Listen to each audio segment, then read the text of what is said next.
They say mountain quiet can heal a man, but mine only made the ghosts louder. I came up here to forget the orderly rows of blue and gray, the heat, sick stink of the field hospital, the way my wife's hand slackened in mine while our little boy cried without a sound. In the high Wyoming air, I learned the language of pines and rock, how wind rattles a dry needle bed, how granite swallows footsteps, how a man can go a week without hearing his own voice and not miss it. I slept in a cabin patched from an old army outpost, with the door swelled in summer and stuck hard in winter, and I told myself I had chosen a cleaner kind of life: wood, water, sky, and the ache that comes when you stop lying to yourself. At dawn, the world turned the color of old brass. I stepped out to split kindling and saw a shape against the sky, high on the ridge beam. For a breath I thought one of my ghosts had learned to climb. Then the light shifted, and I knew it was a woman, small, barefoot, hanging from the ridge by a loop of rope, her hair stiff with frost and moving just enough to prove there was wind, but not enough to prove there was life. Her dress was torn along the hem and flapped like a tired flag. On my cabin door beneath her, the planks were blackened with a verdict burned deep. Apache lover. Something colder than morning moved through me. My hands remembered orders and refused argument.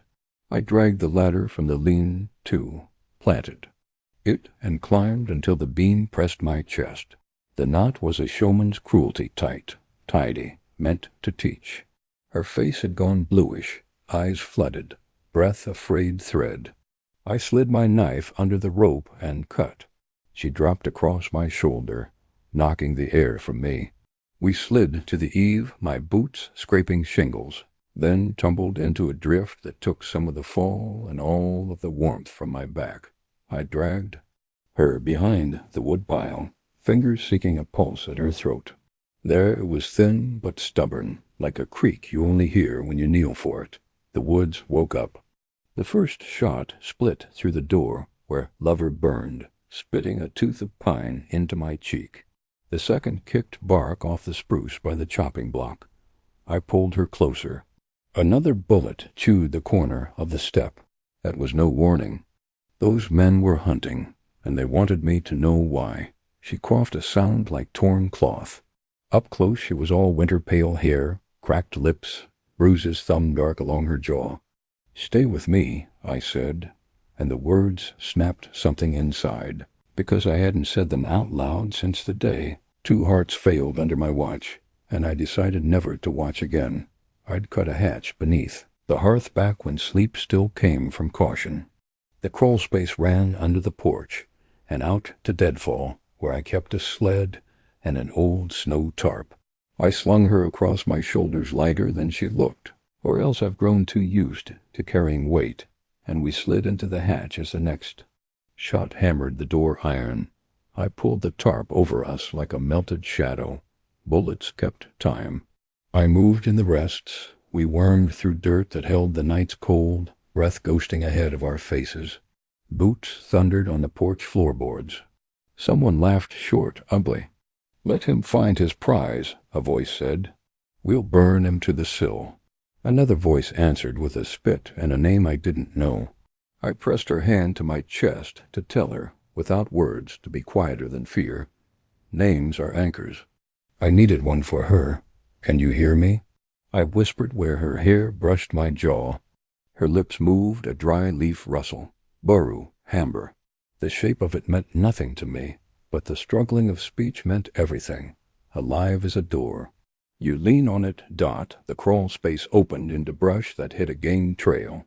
I dragged us through juniper and crusted snow until gunfire faded into an old grievance carried by the hills. 2 ridges east, a fold of rock hid my lean. 2. Stovepipe blackened to look like bark, canvas bleached to the color of stone. Inside I settled her on a bedroll, packed snow in a cloth, and laid it on the blistered rope burn around her throat. Her skin flinched and then surrendered.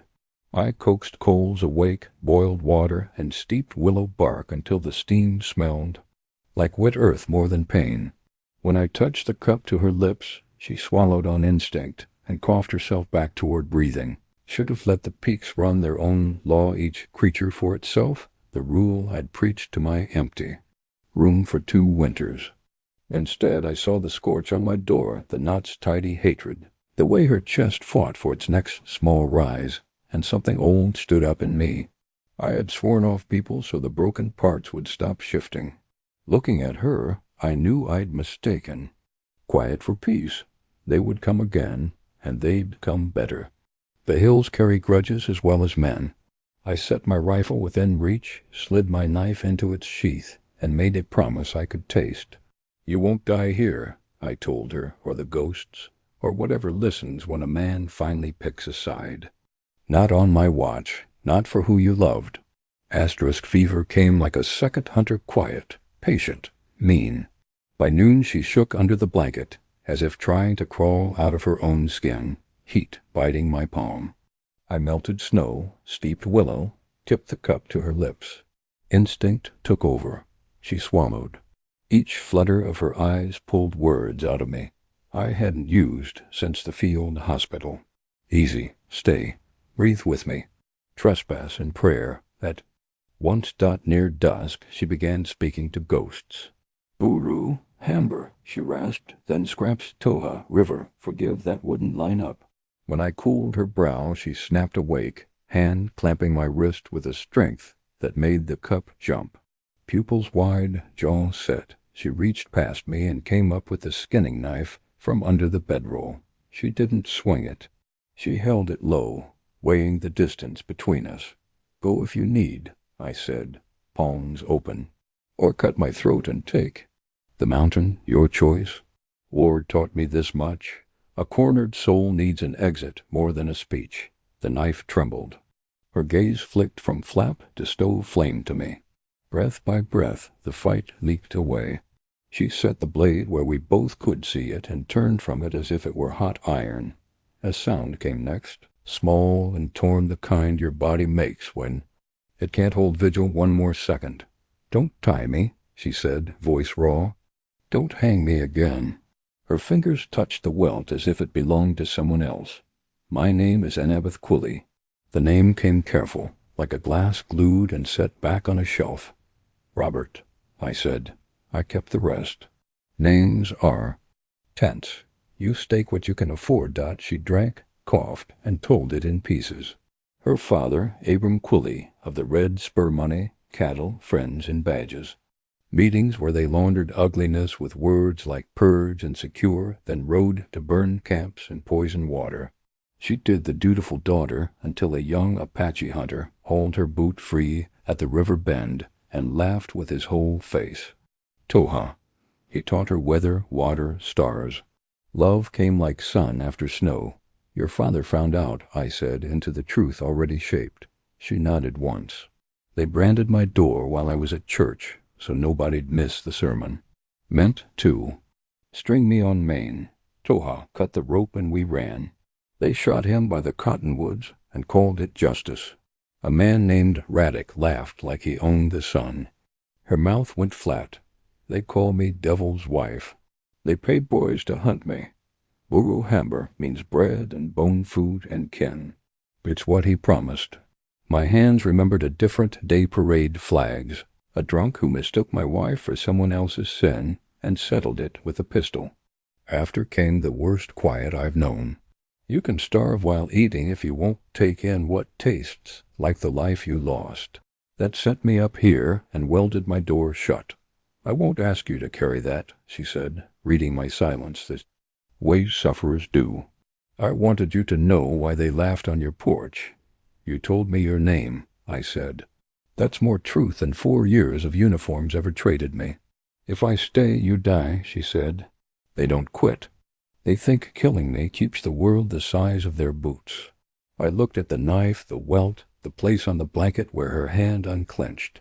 Survival isn't betrayal, I said. Sometimes it's the only clean thing left when liars run the meeting. Near midnight the fever broke one hard shiver, then a long sigh, and left her gray and spent and human. I changed the cloth, fed the stove, and sat with my back to the flap, rifle across my knees. When she slept, I let a memory sit beside. The gun, my boy's mouth sticky with apple, his laughter small enough to hold in one hand.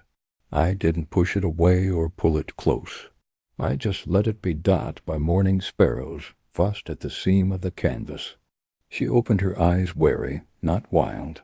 "Buru Hamber," she said, clearer. "Bread and bone, food and kin. It's what Toha said we'd build. And what I'm promising," I said before sense could bargain. The words fit my mouth like an old bit hard, then right. I can't make the world decent. I can keep you breathing and us fed. We start there. Something eased under her eyes, not trust, not yet, but permission to try. She turned the knife so the handle faced me and nudged it back. Then we start. Snow softened to a cold mist the next day, the kind that seeps into joints and metal alike. Annabeth stayed in the lean-to, swaddled in blankets, her eyes following me when she thought I didn't notice. Fever had left her brittle, the way a scorched log looks whole until you touch it. I needed to get her someplace she could stand without leaning on canvas walls. 1/2 mile east, tucked between a horseshoe of rock, stood the remains of an old hunter's hut I'd used once for shelter. In a storm, the roof had collapsed on one side, but the chimney still drew, and the walls were dry rot, not black mold. I didn't tell her I was going there. Words can make a thing too heavy before it's ready. I just took my tools and left at first light by. Noon I'd propped the roof with new rafters from lodgepole pine, laid shakes tight enough to shrug snow, and hung a stout door on leather hinges. The air smelled of fresh-cut wood and damp earth. On the walk back I knelt in a patch of ground that sees sun longer than most, and turned the soil with my hands until it breathed. From my stores I took onion bulbs, beans, and a handful of turnip seeds saved from last year. I pressed them into the dirt with a care I hadn't felt since the war, covering each like it might remember the touch. When I returned to the lean-to, she was sitting by the stove, hair loose around her face, a blanket draped like a shawl. "You?" "We're gone a while," she said, voice even but thin. "Had work?" I answered, setting my tools aside. Her eyes narrowed the way a wounded animal studies an open gate, wanting it, fearing it. "What kind?" I didn't answer, just poured her a tin of stew and watched her eat in slow, guarded bites. That night the wind picked up. I listened to it worry the pines while I thought about how to move her without spooking her into running. The next morning I told her to follow me. She hesitated at the flap, scanning the tree line like a fugitive, which she was. I walked ahead, letting her set her own pace. When the hut came into view, she stopped short. "You built this?" she asked, voice caught between suspicion and disbelief. "Rebuilt," I said. "Roof'll hold, chimneys sound. Close enough to the stream for water, far enough from my cabin for anyone looking." She stepped inside, running her fingers over the new wood, the swept floor. Her boots scuffed at the hearthstone. When she turned, her eyes were wet. She brushed at them quick, but not before I saw the years pressed into her like tracks into clay. Out back she found the patch of freshly turned earth. Her knees hit the ground before she meant them to, and she traced a line in the soil like it was a map she'd been chasing. "You planted for me." "Planted for winter," I said, but the words sounded like a lie even to me. She sat there a while, fingers curling in the dirt, and I didn't fill the silence. When she finally stood, her face was different, not unburdened, but less armored. "No one's built me anything since I was 10, she said. "That's too long." I answered Dot on the walk back. She kept her eyes ahead, but once, just once, I felt her glance my way. That night in the lean-to she cried, quiet and steady, the kind of crying that comes when you've been holding your own ribs together for too long. I stayed by the stove, not touching her, not telling her to stop. Some grief has to run its course without witnesses, even if you're sitting 3 feet away. Dot in the morning. She said nothing about the tears, and I asked nothing. She moved around the fire easier, her steps no longer set for flight. It wasn't trust, but it was a truce, The truce lasted 5 days. Long enough for her color to return, long enough for her to start venturing out to the hut in daylight. She swept it herself, stacked wood in neat rows, and even mended a torn shutter with strips from an old flour sack. It almost felt like the mountain had agreed to leave us alone. Then Amos Darren rode up from the South Trail. He wasn't a friend, not exactly, but a man who traded me salt and tobacco in lean winters and didn't ask questions I wouldn't answer. His mule was blowing hard, sweat frozen in its coat. "Boone," he said, sliding down from the saddle, "I don't ask what you get up to here, but I figured you'd want to know. There's a paper in Dustwater with her face on it." My stomach tightened. Her?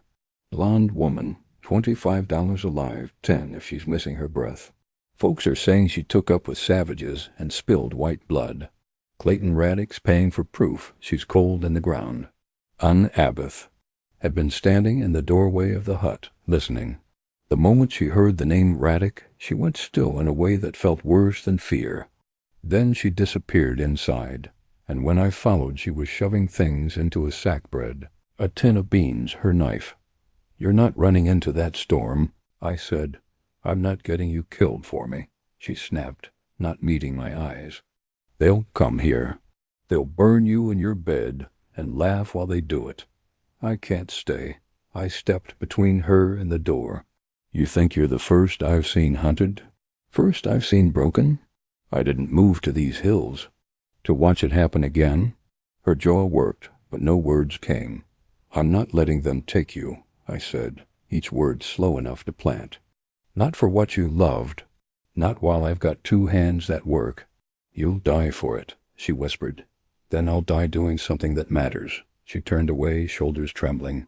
"You don't understand Raddick," she said. Finally, "He doesn't just kill. He makes it a lesson. That's why I'm not sending you out alone."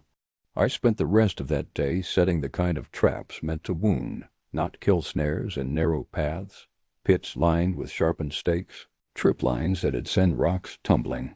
A man who's hunting tends to think ahead.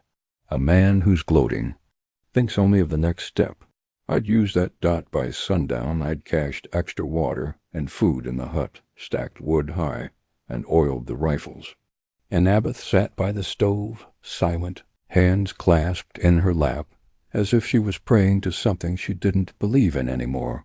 When I told her the plan, she only said, "You'll need to sleep in the hut with me. Easier to guard one place." I agreed. I didn't say that sleeping close would make it harder for her to vanish in the night. When I banked the fire, she finally looked at me. "Why?" she asked. "Why is this your fight?" I thought of my wife, of the child we buried. Under a flag of the night I'd sworn off people entirely. "Because I've run before," I said, "and the dead don't care about your excuses." Something in her gaze softened, but she said nothing more. Outside, the mountain was holding its breath, waiting to see which of us it would keep. The snow came heavy that night, muffling the forest to a deep, taut silence. I woke to the groan of a trip line pulling taut, followed by the muffled grunt of a man hitting a stake pit. Annabeth was already up, knife in hand, eyes sharp. I motioned for her to stay low, then slipped out the side door of the hut, rifle cradled in my arms. The first man was groaning in the pit, ankle twisted, his rifle lying useless in the snow. I crept past him, toward the sound of more boots crunching. Softly in the dark, 2 shadows moved between the trees, keeping low. I stepped from cover, the butt of my rifle cracking into the closer man's temple. He went down without a word. The other swung his barrel toward me, but I lunged, knocking it wide, the shot cracking into the cold air. We grappled, boots slipping on ice, until I drove my shoulder into his chest and sent him sprawling. Then came the third voice calling, almost lazy calling from deeper in the pines. "Boone, you got a guest in there. We're paid to collect. Step aside and we'll leave you breathing." I didn't answer. Silence is heavier than any threat. A spark flickered to my right, then another. For a second I thought the snow was playing tricks, until the smell hit me, smoke, sharp and rising. My gut clenched. Annabeth, I ran back toward the hut, snow flying at my shins. She was outside, a burning brand in one hand, tossing it into a pile of brush and pine needles she'd stacked earlier near the south tree line. The flames leapt high, licking upward like they'd been waiting all night. "They can't shoot what they can't see," she shouted over the crackle, her face lit by the blaze. The fire poured smoke into the air, thick enough to blind a man 5 feet away, but the wind was shifting, carrying sparks toward the hut. "You'll burn us out," I yelled, grabbing her arm. "They'll burn us worse if we wait." She shot, back jerking free. The shouts of the men turned to curses, their shapes vanishing into the smoke.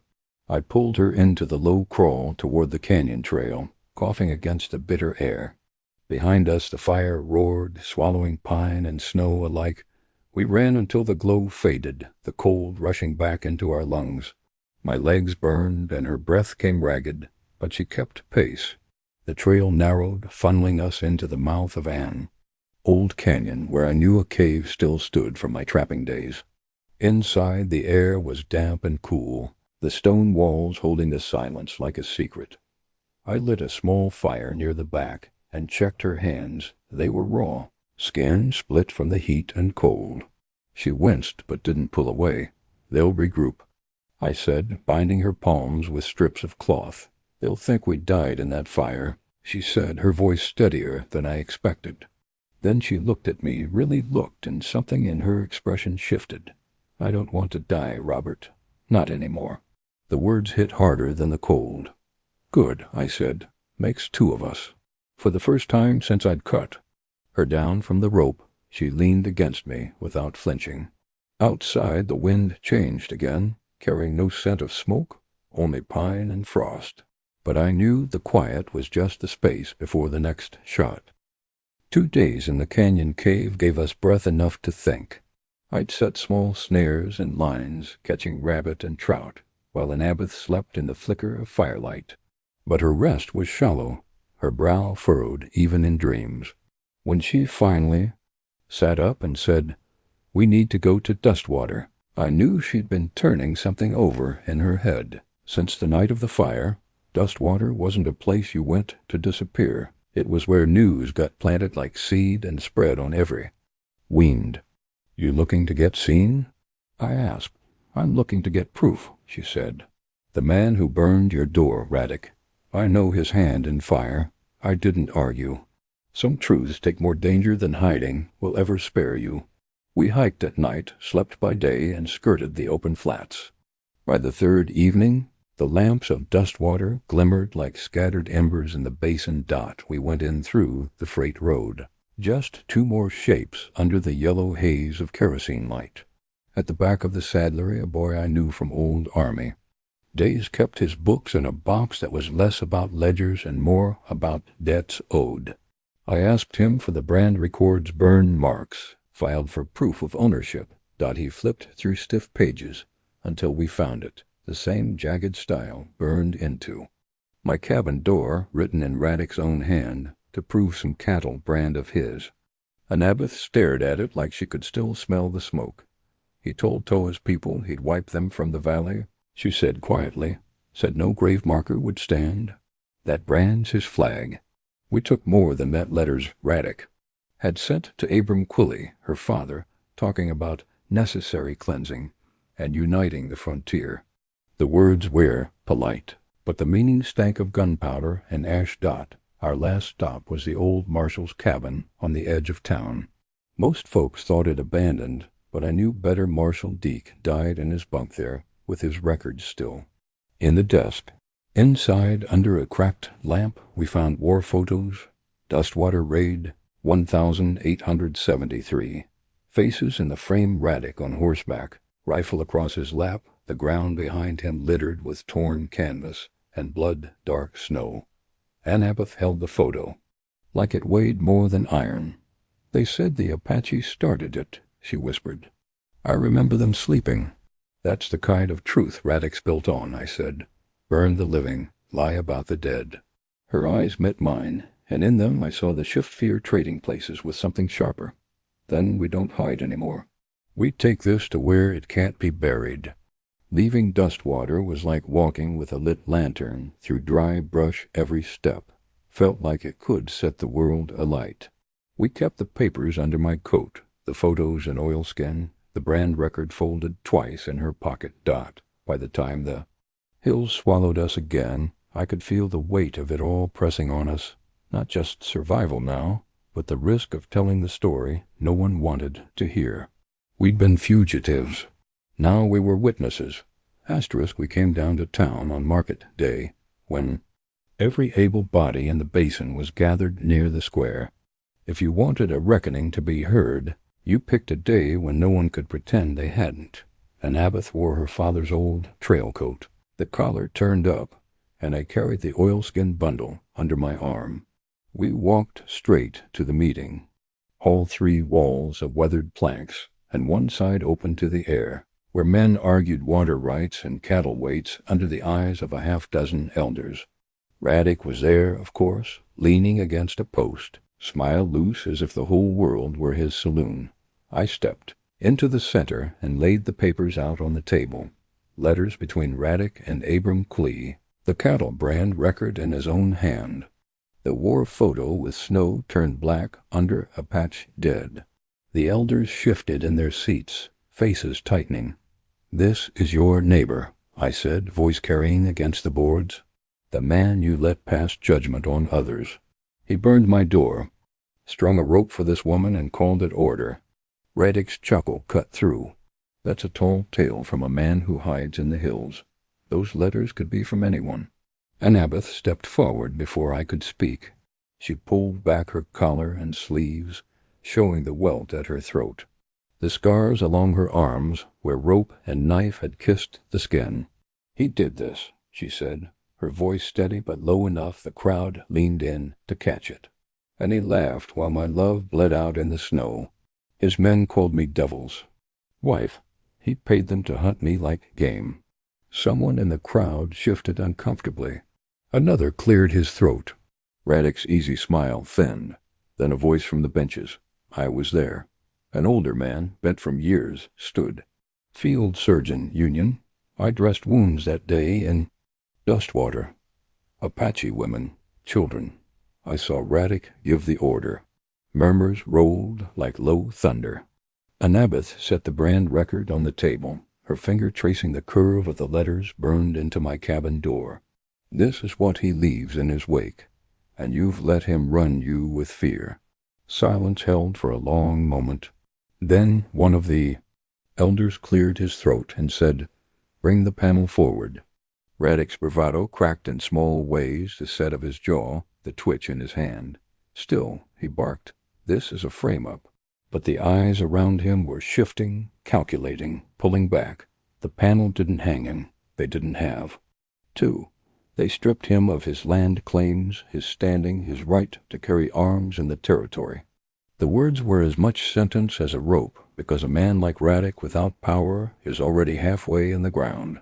When it was over, Annabeth stood in the square, the crowd parting around her. She didn't smile, didn't weep.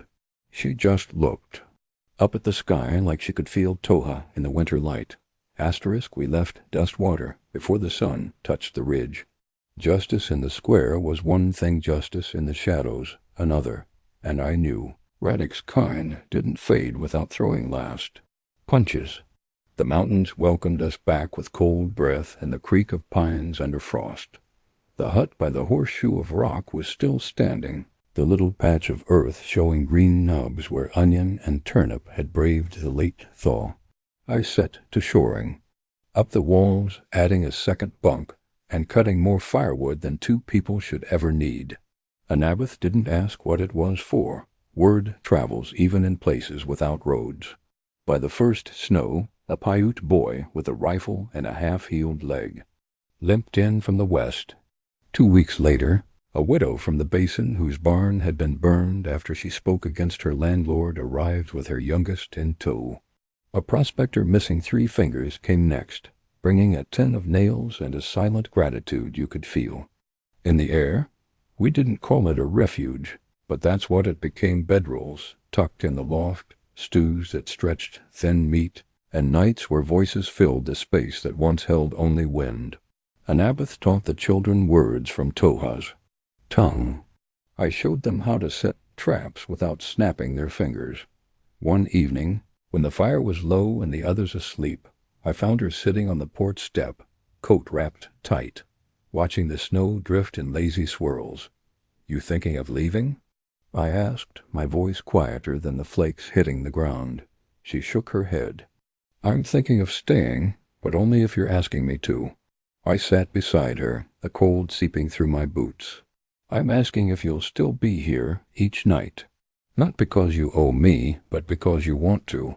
Her eyes searched mine, and for a moment I thought she might tell me about Toha, about the way love had once burned hot enough to survive anything except bullets. Instead, she reached over, took my hand, and said, "Yes, bread and bone, food and kin." It wasn't a vow, not in the church sense. More like a knot tied quiet, meant to hold without drawing eyes. We went inside together, the door closing on. The night and the cold. The mountains still kept their ghosts, but now ours had company. We didn't try to scrub the past clean. We let it hang in the rafters like smoke from the hearth, something you lived with. And when strangers knocked, some limping, some silent, some carrying wounds deeper than skin, we opened the door and made room.